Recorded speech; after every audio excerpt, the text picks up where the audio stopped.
Major surgeries अगर procedure है तो वहाँ पे जनरल एनेस्थेटिक को यूज़ करेंगे पूरी बॉडी को नम करने के लिए। उसके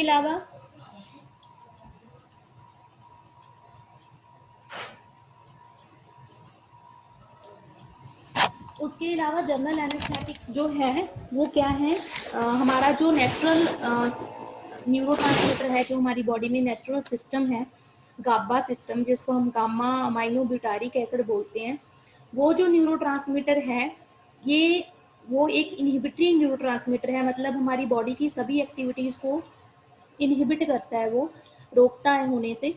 उसका ये जो सारे जनरल एनेस्थेटिक एजेंट हैं ये उस पर इफेक्ट करते हैं, ये गाबा को एक्टिवेट कर देते हैं ताकि वो सारी बॉडी की एक्टिविटीज़ को इनहिबिट कर दे।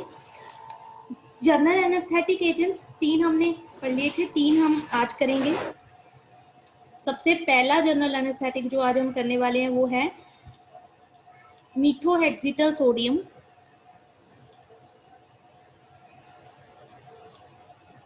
Methohexital sodium. It is also known as methohexital or methohexitone, marketed under the brand name of Bravital or Brital. It is a drug in which is a barbiturate derivative. जो barbiturates होते हैं, जो sleep inducing pills होती हैं, diazepam, lorazepam, उसकी बात हो रही है, barbiturates. It is classified as a short acting है, इसका एक्शन जो है बहुत कम समय के लिए होता है, had a rapid onset of action। लेकिन अगर हम बॉडी में इंजेक्ट करें तो बहुत ही कम टाइम लेगा ये अपना एक्शन शो करने के लिए। ये बहुत कम टाइम लेगा, और कितने टाइम के लिए इसका एक्शन रहेगा, that is short acting, short term में ये एक्टिव रहेगा। It is similar in its effect to sodium thiopental, a drug which is competed in the market for anesthetic। जो हमने सोडियम थायोपेंटल पहले ड्रग किया था लोकल जनरल एनेस्थेटिक का, उसके साथ इसके इफेक्ट जो हैं सिमिलर हैं। इसका मैकेनिज्म ऑफ एक्शन है कि ये क्लोराइड आयन चैनल्स जो हैं उसकी ओपनिंग का टाइम इंक्रीज कर देगा। मैंने आपको कहा था कि अगर क्लोराइड आयंस क्या करते हैं, न्यूरॉन्स, जो ब्रेन के न्यूरॉन्स होते हैं उसको हाइपर पोलराइज कर देते हैं, बहुत ज्यादा पोलराइज करते हैं। तो ये क्या करेगा, ये जो क्लोराइड चैनल्स हैं उनका जो ओपन होने का टाइम है उसको इंक्रीज कर देगा, जिसकी वजह से इनहिबिशन हो जाएगा वेरियस एक्टिविटीज का। फार्माकोकाइनेटिक की बात करें तो मेटाबॉलिज्म है इसका हेपेटिक, लीवर में होता है बेसिकली इसका मेटाबॉलिज्म। कैसे होता है, वाया डीमिथाइलेशन, इसका मिथाइल ग्रुप रिमूव कर दिया जाता है और इसकी ऑक्सीडेशन हो जाती है वहाँ पे। Side chain oxidation is primary means of metabolism, या फिर इसकी जो साइड चेन है उसका मेटाबॉलिज्म हो जाएगा। Involve in termination of drugs biological activity, ठीक है, क्योंकि लॉन्ग चेन है, जैसे पूरी स्ट्रक्चर है तो स्ट्रक्चर का हर एक पार्ट एक्टिविटी ड्रग की एक्टिविटी के लिए ज़रूरी होता है। तो जैसे लॉन्ग चेन हो गया, लॉन्ग चेन की ऑक्सीडेशन हो जाएगी, तो लॉन्ग चेन की वजह से, ऑक्सीडेशन होने की वजह से ड्रग की जो बायोलॉजिकल एक्टिविटी है वो पूरी तरह से ख़त्म हो जाएगी।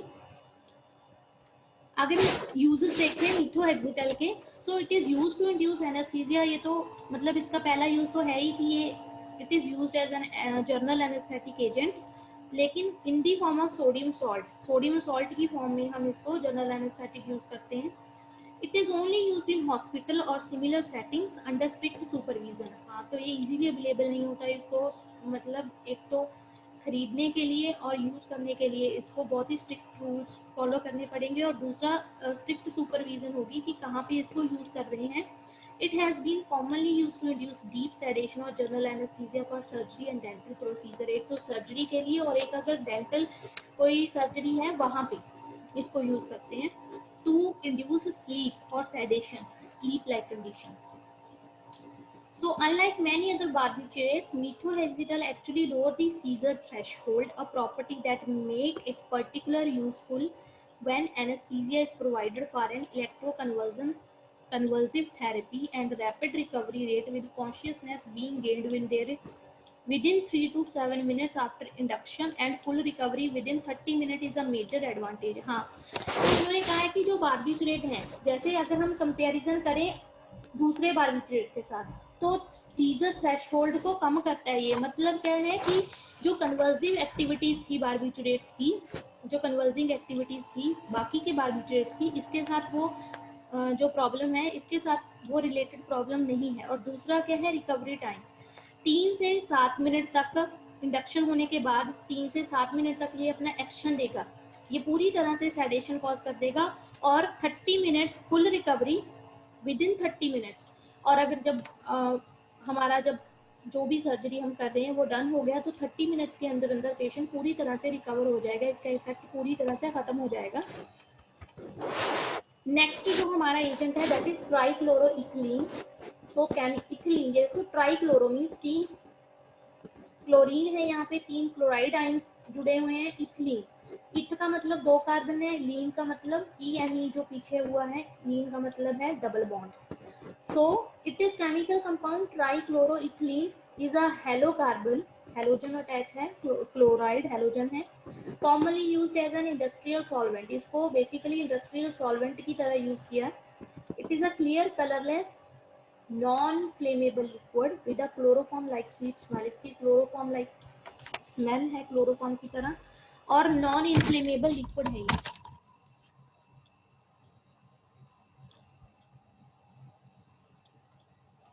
Excuse me।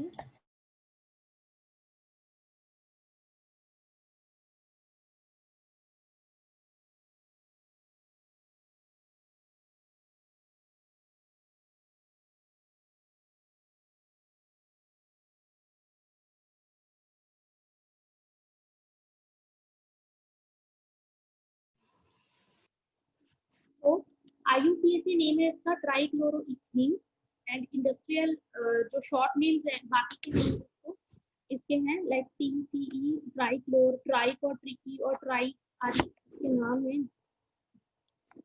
It has been sold under a variety of trade names. तो इसके बहुत ज्यादा ट्रेड नेम्स हैं जिसके ट्रेड नेम्स के अंडर ये बेचा जाता है, लाइक ट्राइमर और ट्राइईन। Trichloroethylene was used as a volatile anesthetic and as an inhaled obstetrical analgesic in millions of patients। एक तो इसको इनहेल करना बहुत इजी है, यू कैन इनहेल ट्राइक्लोरोइथिलीन, इसीलिए इसको इनहेल्ड एनेस्थेटिक भी यूज किया जाता है।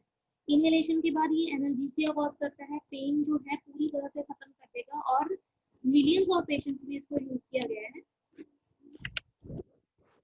Next है groundwater and drinking water contamination from industrial discharge, including trichloroethylene, is a major concern for human health and has precipitated numerous incidents and lawsuits। तो जो drinking water वगैरह में कंटामिनेशन होती है इसको ट्राइक्लोरोइथिलीन वगैरह की, इसकी वजह से बहुत सारे जो है लॉसूट का मतलब है इसका गवर्नमेंट बेसिस, गवर्नमेंट रूल के बेसिस पे कोई सेटलमेंट हो।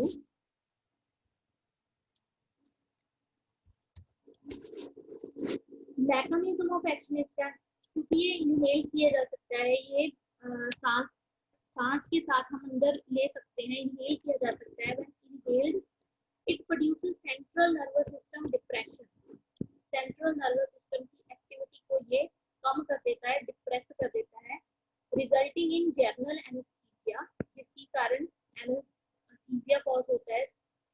These effects may be mediated by trichloroethylene acting as a positive allosteric modulator of inhibitory GABA and glycine receptor। तो GABA inhibiting न्यूरोट्रांसमीटर है GABA, और उसके ऊपर ये जाके बाइंड होगा और CNS जो है वो डिप्रेशन कॉज करेगा।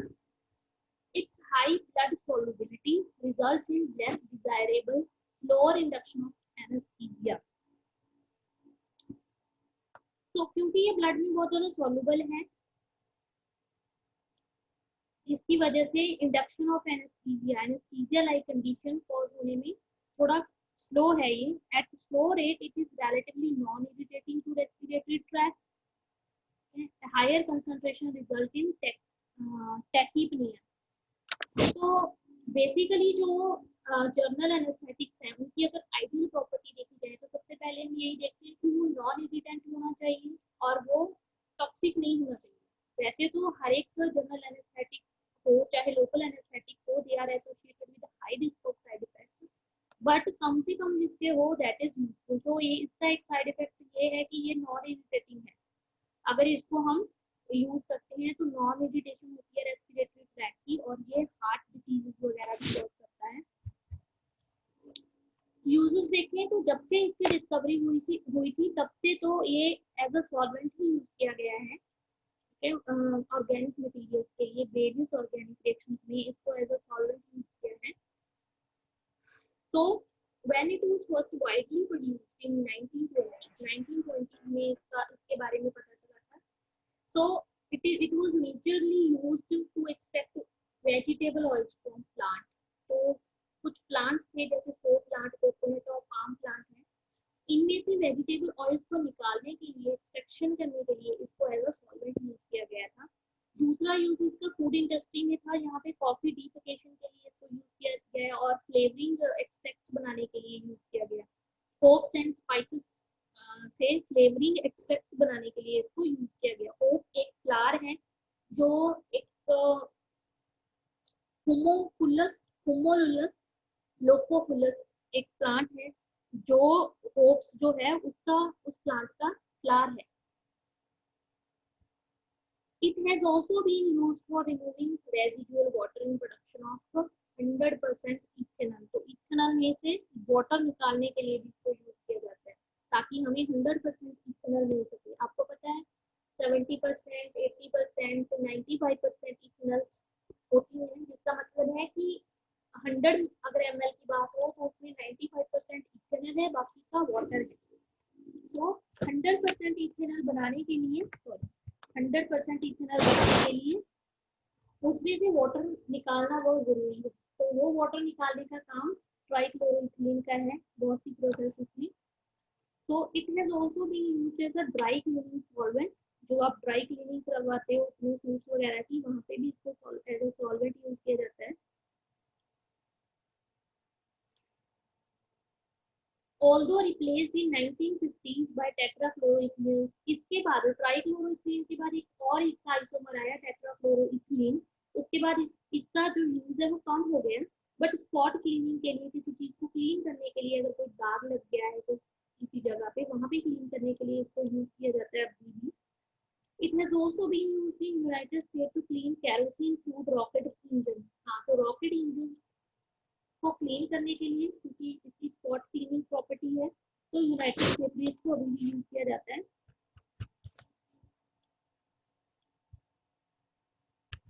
ये आपके दो एजेंट्स हैं, इसके साथ हमारा खत्म हो गया है जर्नल एनेस्थेटिक। नेक्स्ट हम स्टार्ट करने वाले हैं antiseptic and disinfectant. Antiseptic and disinfectant आपके सिलेबस का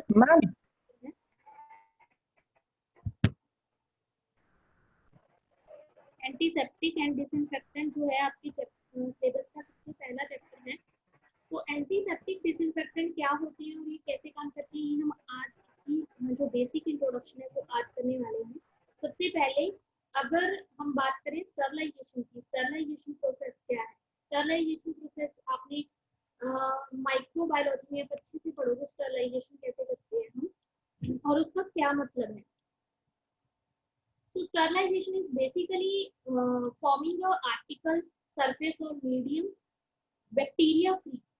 Okay, it is freeing of an article, surface or medium by removing or killing all microorganisms including vegetative form of bacteria, spores, viruses and fungi। अगर हम virus, bacteria, fungi, spores वगैरह को remove करना हो किसी surface में से, तो उस प्रोसेस को हम बोलेंगे स्टरलाइजेशन। हम उसकी स्टरलाइजेशन कर रहे हैं। स्टरलाइजेशन की बहुत इंपॉर्टेंस है, आज के टाइम पे बहुत ज्यादा इंपॉर्टेंस है। आपको पता है कि वायरसेस, बैक्टीरिया की इंफेक्शन से अगर हमें बचना है तो उसका सबसे पहला और सबसे इम्पोर्टेंट जो यूज है वो ये है, सबसे इम्पोर्टेंट काम जो है वो ये है कि हम अपने आप को बैक्टीरिया फ्री, वायरस फ्री रखें। कैसे? हम अपने हाथ वॉश करते रहें, सैनिटाइजर वगैरह यूज करते रहें। तो स्टरलाइजेशन, मान लो किसी ऑपरेशन में डॉक्टर के ग्लव्स, डॉक्टर जो आपका सामान यूज करेगा, ठीक है, जो भी ऑपरेट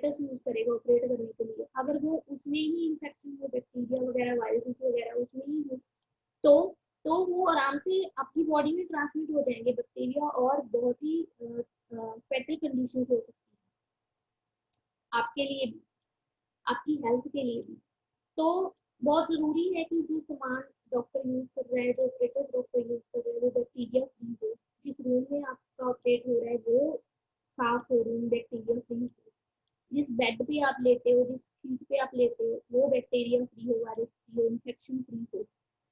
तो आज जैसे कि हम प्रैक्टिकल करते हैं माइक्रो ऑर्गेनिज्म के, जब आप प्रैक्टिकल करोगे आप देखोगे कि आपको क्या यूज करना है। आपको जो भी ऑपरेटर्स यूज करना है, ग्लासवेयर जो भी यूज करोगे, वो स्टरलाइजेशन करके ही आप यूज करोगे।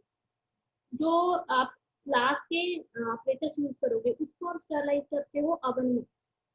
और जो ग्लव्स वगैरह यूज करते हैं डॉक्टर्स, इंजेक्शन वगैरह यूज करते हैं, उनको स्टरलाइज करते हैं हम। जो आपका होता है प्रेशर कुकर, क्या बोलते हैं उसको, ऑपरेटर्स आपने देखा है, लैब में भी पढ़ा है, फार्मास्यूटिक्स लैब में तीन स्टरलाइजेशन करते हैं। जो ऑटोक्लेव से हम तीन स्टरलाइजेशन करते हैं। सो ये तो था स्टरलाइजेशन।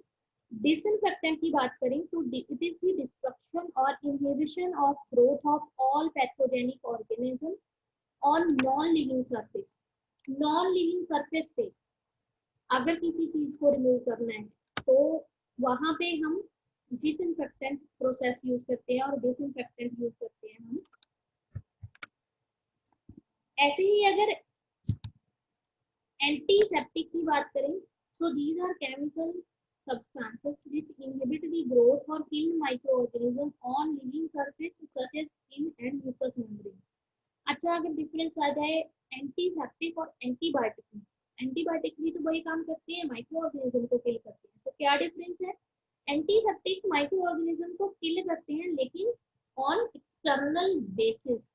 ठीक है, अगर बॉडी के बाहर किसी चीज को किल करना है, किसी माइक्रो ऑर्गेनिज्म को किल करना है, तो वहां पे यूज होते हैं एंटीसेप्टिक। अगर आपके बॉडी के अंदर इन्फेक्शन है, वहां पे बैक्टीरिया माइक्रो ऑर्गेनिज्म को किल करना है, तो वहां पे हम यूज करते हैं एंटीबायोटिक।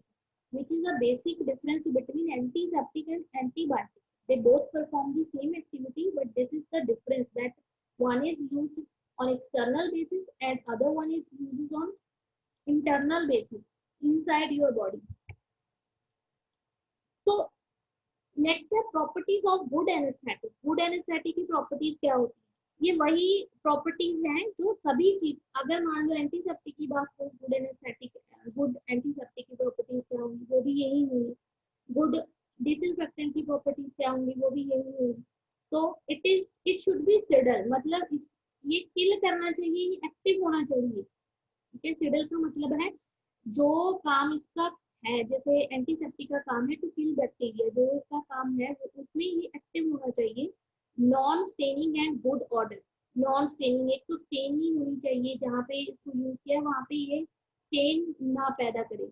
एंड गुड ऑर्डर, इसकी अच्छी स्मेल हो। Active against all pathogens, bacteria, viruses, fungi, spores, जो जिस फॉर्म की इन्फेक्शन को हम खत्म करना चाहते हैं, it should be active against all pathogens. It should be active in presence of pus, blood, exudates. हाँ, तो ब्लड है या आपकी बॉडी की कोई और सिक्रीशंस है या फिर पस हो गई है कहीं पे, तो वहां पे भी इसको एक्टिव होना चाहिए। यहाँ पे भी, वहां पे भी वो एक्टिव होना चाहिए। रैपिड एक्टिंग, ठीक है, इसका जो एक्शन है वो रैपिड होना चाहिए, फास्ट होना चाहिए। It should be non irritating, this is it should be non irritating to tissue, it should be non corroding. ये इंपॉर्टेंट प्रॉपर्टी है, नॉन इरिटेटिंग। अगर कहीं किसी सरफेस पे इसने इरिटेशन कॉज की, then you would not like to use it. Then it should be non-absorbable. Yes, ये difference है एंटीसेप्टिक। अगर वो अब्जॉर्ब हो गया, आपके ब्लड में चला गया, तो फिर तो वो एंटीबायोटिक वाला काम होगा। एंटीबायोटिक आपकी ब्लड के अंदर काम करते हैं, एंटीसेप्टिक आपके ब्लड के अंदर काम नहीं करते। That's why it should be non absorbable, absorb नहीं होना चाहिए। ठीक है, आपकी ब्लड के अंदर ये नहीं जाना चाहिए। It should be non sensitising, कोई भी सेंसिटिविटी, हाइपर सेंसिटिविटी ये कॉज ना करे, कोई भी इंफेक्शन ना कॉज करे। ठीक है, आपको कोई एलर्जी ना कॉज कर देगी। So next is mechanism of action of disinfectant and कैसे काम करते हैं? ये काम करने के इनके अलग अलग तरीके हैं, डिपेंड करेगा कौन सी क्लास ऑफ डिसइंफेक्टेंट और एंटीसेप्टिक यू आर यूजिंग। तो मैकेनिज्म ऑफ एक्शन, सबसे पहला जो प्रोसीजर है that is oxidation of bacterial protoplasm. अब देखो कोई भी चीज है, चाहे वो हम ही है, हम है, अगर हम अच्छे से काम कर रहे हैं, इट मीन हमारी सभी पार्ट, जैसे हमारी आर्म्स है, हमारी लेग्स है, हमारी आईज, ईयर्स, नोज, ठीक है, हर चीज का एक अपना जो बोलते हैं पार्टिसिपेशन है, हर चीज का एक अपना पार्टिसिपेशन है किसी काम को करने के लिए। तो अगर हमारा कोई एक भी पार्ट हार्म हो गया, we will not be able to do that work with so much efficacy, ठीक है, एफिशिएंटली हम वो काम नहीं कर पाएंगे। तो यही बैक्टीरिया का है। बैक्टीरिया की स्ट्रक्चर इस तरह से है, ठीक है, कि अगर उनकी बॉडी का कोई भी पार्ट हमने उस पार्ट को डैमेज कर दिया, उस पार्ट को खत्म कर दिया, तो उसकी एक्टिविटी भी खत्म हो जाए। तो सबसे पहला जो मेथड है ऑक्सीडेशन ऑफ बैक्टीरियल प्रोटोप्लाज्म। तो प्रोटोप्लाज्म आपको पता ही, अपने सेल स्ट्रक्चर में पढ़ा है प्रोटोप्लाज्म क्या होता है।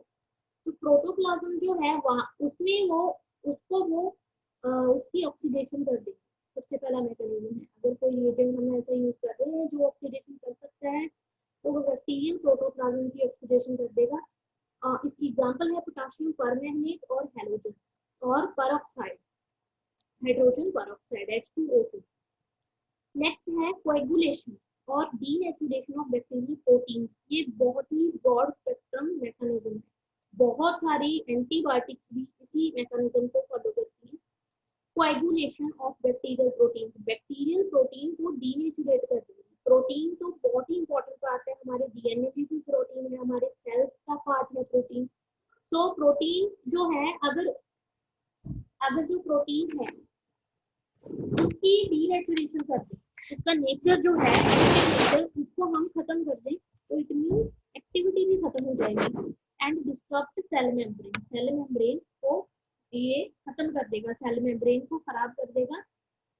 वो कौन से एजेंट्स हैं जो ऐसा काम करते हैं? वो है फिनोल्स, क्लोरहेक्सिडीन, अल्कोहल्स और एल्डिहाइड्स। नेक्स्ट है डिटर्जेंट्स लाइक एक्शन, जो detergent like action, permeability of increase permeability of bacterial cell membrane. अच्छा, अगर हमारी बॉडी में सेल जो है, हमें पता है सेल हमारा जो है ना परमिएबल है, ठीक है, अलाउ करता है वो, सेल के अंदर कोई मटेरियल जा सकता है, सेल के बाहर कोई मटेरियल आ सकता है। मतलब ये डिपेंड करेगा सेल कितना परमिएबल है, मतलब सेल कितना अलाउ करता है किसी चीज को बाहर जाना, किसी चीज को अंदर लेके आना। हर एक चीज सेल अपने अंदर नहीं लेगा, हर एक चीज सेल अपने आप से बाहर नहीं करेगा, ठीक है। तो कुछ एजेंट्स ऐसे हैं जो परमिएबिलिटी को, बैक्टीरियल मेम्ब्रेन की परमिएबिलिटी को इंक्रीज कर देगा। कुछ भी जा सकता है बैक्टीरिया के बाहर, कुछ भी आ सकता है, ठीक है। तो वो एजेंट्स हैं जैसे सिट्रीमाइड है, सोप्स हैं, ये उसकी एग्जांपल है, सिट्रीमाइड एंड सोप्स। ये तीन तरह के मैकेनिज्म है, ऑक्सीडेशन, दूसरा है डीनेचुरेशन ऑफ बैक्टीरियल प्रोटीन, तीसरा है increase permeability of bacterial. Next है classification of disinfectant and antiseptic. Classification बहुत ही लंबी क्लासिफिकेशन है इनकी। सबसे पहली है फिनोल डेरिवेटिव्स, फिनोल डेरिवेटिव, ये सभी एजेंट्स आपको नहीं है, एजेंट्स कुछ कुछ ही है आपको, मेरे ख्याल से 6-7 एजेंट्स हैं जो आपने पढ़ने हैं, लेकिन क्लासिफिकेशन सारी याद करनी है। फर्स्ट है फिनोल डेरिवेटिव, जिसमें एक आता है फिनोल, फिर क्रीसोल, हेक्साक्लोरोफीन और फिर क्लोरोहेक्सिनोल। क्लोरोहेक्सिनोल को आप भी बोलते हो। सेकंड है ऑक्सीडाइजिंग एजेंट, हाइड्रोजन पेरोक्साइड, इसमें आप पोटेशियम परमैंगनेट भी ऐड कर सकते हो, हमने पीछे पढ़ा है पोटेशियम परमैंगनेट। थर्ड है हैलोजन, हैलोजन में आते हैं आयोडीन, क्लोरीन, क्लोरोफोर्स।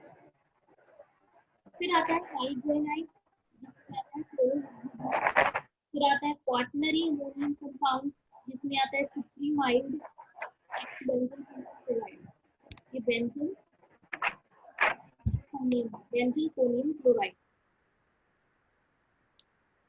नेक्स्ट है अल्कोहल्स, अल्कोहल्स में इथेनॉल, आइसोप्रोपेनॉल, ठीक है। आप देखोगे आज सैनिटाइजर जितने भी यूज कर रहे हैं हम, ठीक है, उसमें अल्कोहल कंपोनेंट है, किसी में आइसोप्रोपाइल अल्कोहल है, किसी में इथेनॉल है, ठीक है। ये अल्कोहल ही है जो एज अ एंटीसेप्टिक,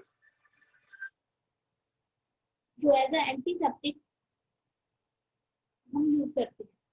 नेक्स्ट है एल्डिहाइड, इसकी एग्जांपल है फॉर्मेल्डिहाइड। नेक्स्ट है एसिड, इसकी एग्जांपल है एसिटिक एसिड और बोरिक एसिड। और नेक्स्ट है मेटेलिक सॉल्ट, मेटेलिक सॉल्ट में आता है मर्क्यूरी कंपाउंड।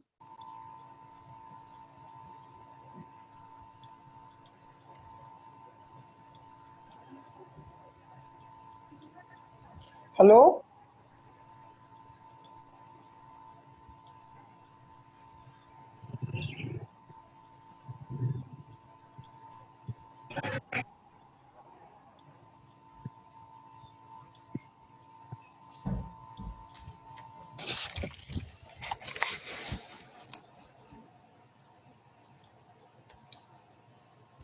दोबारा से शेयर कर रही हूँ स्क्रीन।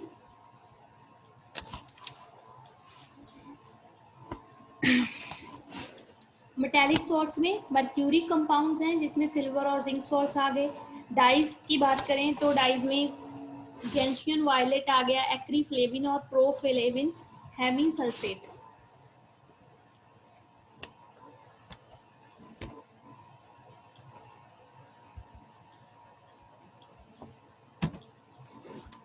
प्रोफ्लेविन, अब देखो इसके ऊपर मैंने स्टार लगाया है प्रोफ्लेविन के ऊपर।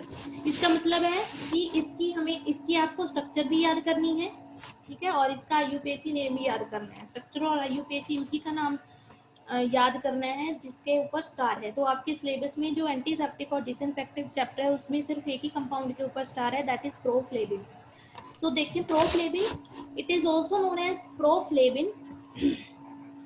एक प्रोफ्लेविन है, एक प्रोफ्लेविन है, और इसको डाई अमाइनो एक्रिडीन भी बोलते हैं।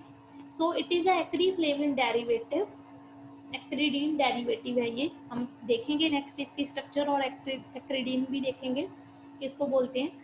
It is a disinfectant bacteriostatic against many gram-positive bacteria.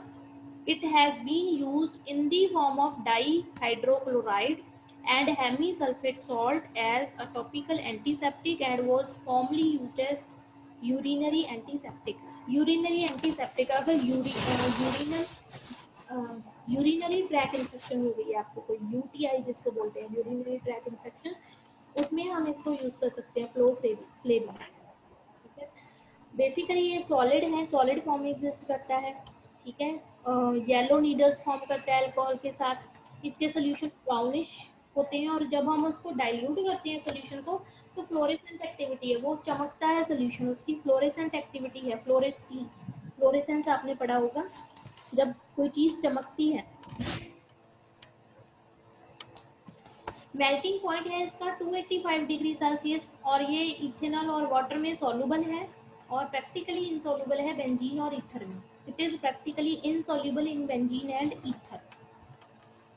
ये है इसकी स्ट्रक्चर, ठीक है। एक्रिडीन, अभी मैं बता रही हूँ, ये देखो इसको बोलते हैं एक्रिडीन, ये है एक्रिडीन।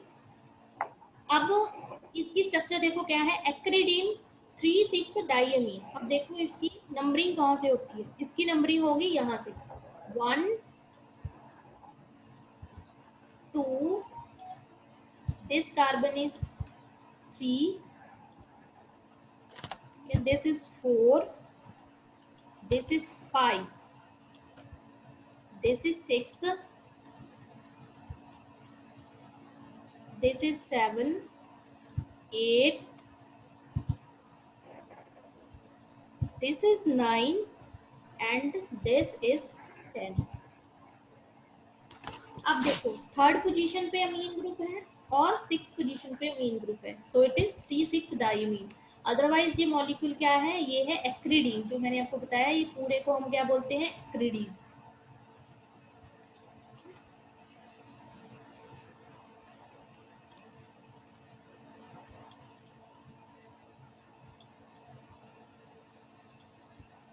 सॉरी, नेक्स्ट इसका मैकेनिज्म ऑफ एक्शन अगर हम देखें, मैकेनिज्म ऑफ एक्शन इसका है it is also known to have a mutagenic effect on DNA.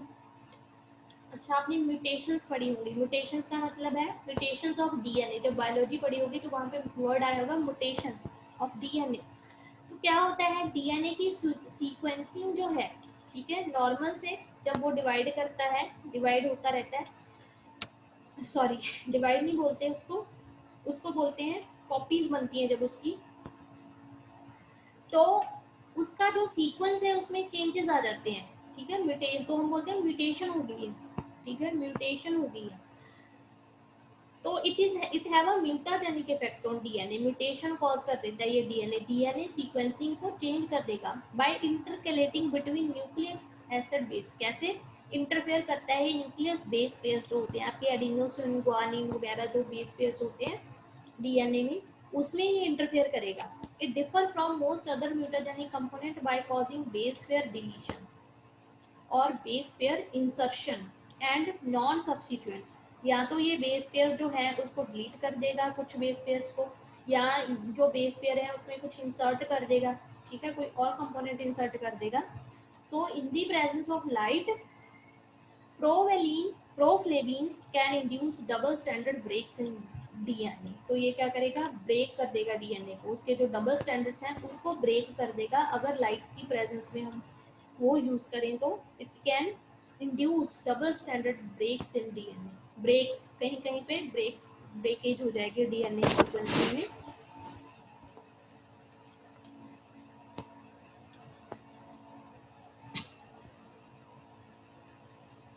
सो ये थी हमारी एंटीसेप्टिक एंड डिसइंफेक्टेंट, जिसको हम कल कंटिन्यू करेंगे, ठीक है।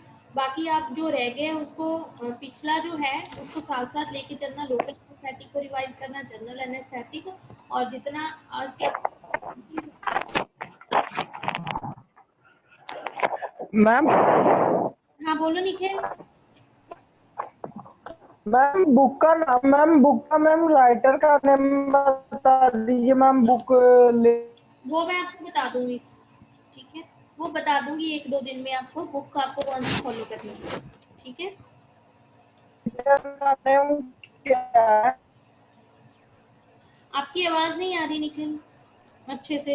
मैम? मैम बुक के राइटर का नेम। ठीक है, मैं बता दूंगी, आपके ग्रुप पे डाल दूंगी।